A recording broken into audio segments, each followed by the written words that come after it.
Hello, friends, and welcome into the Cleveland Browns Report. I am Tom Downey, here to break down what's going on around the Cleveland Browns. And we're getting things going with some Baker Mayfield conversation because ESPN's failed former NFL GM, Mike Tannenbaum, is throwing a lot of shade in the direction of the Browns franchise quarterback. Mike Tannenbaum says, Baker Mayfield's just a replaceable part. You shouldn't pay him big-time money, even though Baker Mayfield was objectively awesome down the stretch, and in today's NFL landscape is very much due a large contract extension. Now, if you're hesitant to pay Baker right now, I get that. It's understandable. The quarterback market's so damn expensive.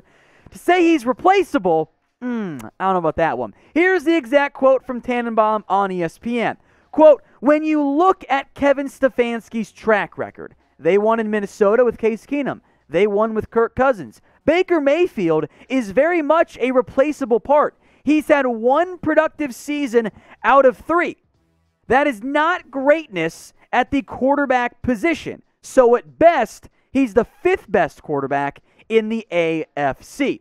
Now, we're going to get back to the whole 1 out of 3 stat here in a second.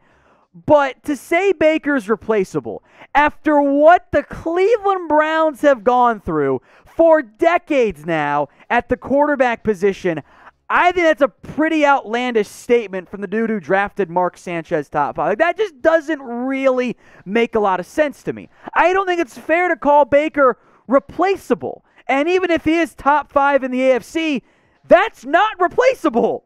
You don't find those guys on the streets. Now, what's curious to me is that Tannenbaum called Baker top 5 at best. So I'm trying to figure, because he didn't say, trying to figure out who those top 5 are.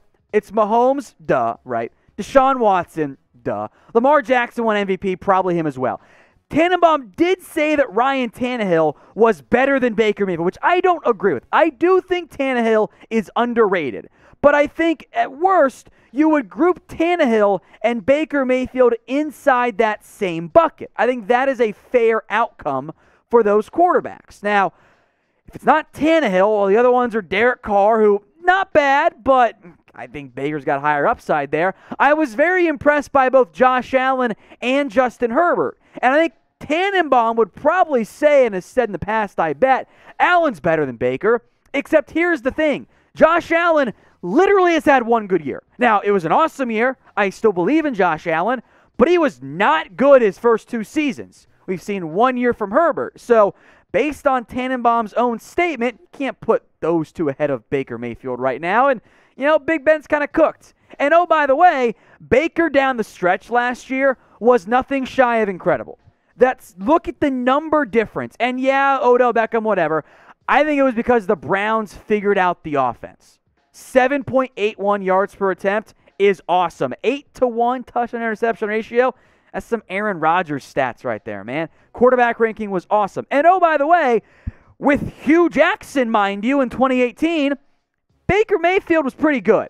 I think that there is a very real argument to be had that because Baker has actually looked the part of a franchise quarterback for a pretty good portion of his NFL career, that, by definition, especially for Cleveland, is not replaceable.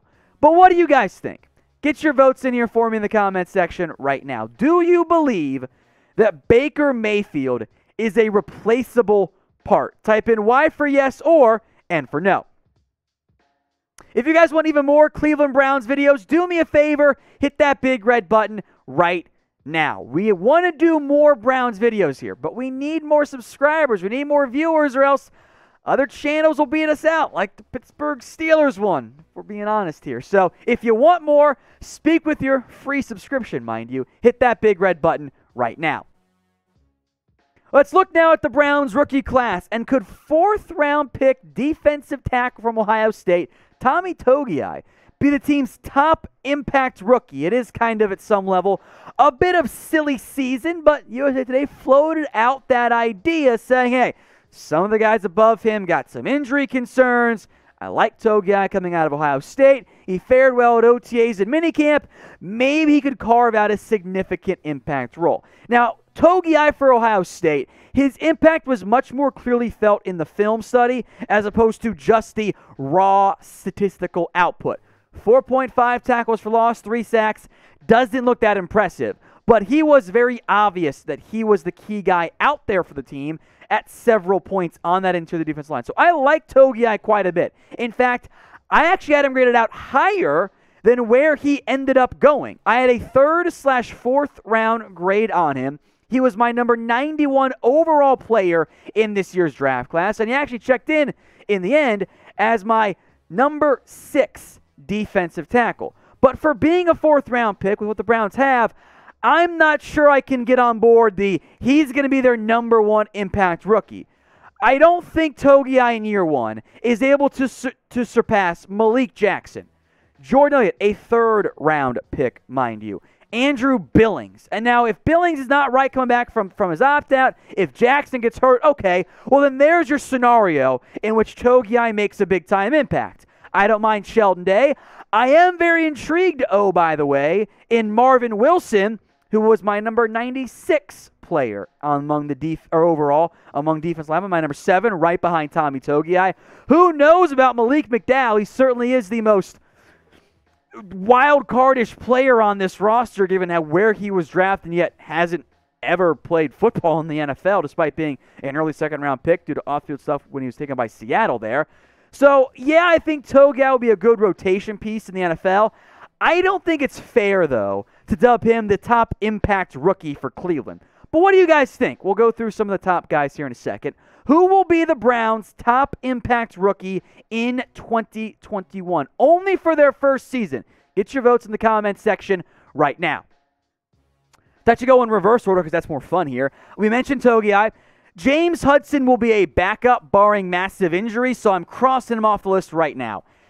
1st round pick Greg Newsome. In most cases, right, your 1st round pick ends up being your most impactful. That's how it normally works out. Because of the options the Browns have at corner, Newsome might not be an overnight starter. I would actually keep my eye out for Jeremiah Owusu-Koramoah. Now, I had Newsome graded as my number 19 overall player. I had Koramoah as my 14th. I am a huge Jeremiah Owusu-Koramoah fan. I think he is an absolutely baller football player.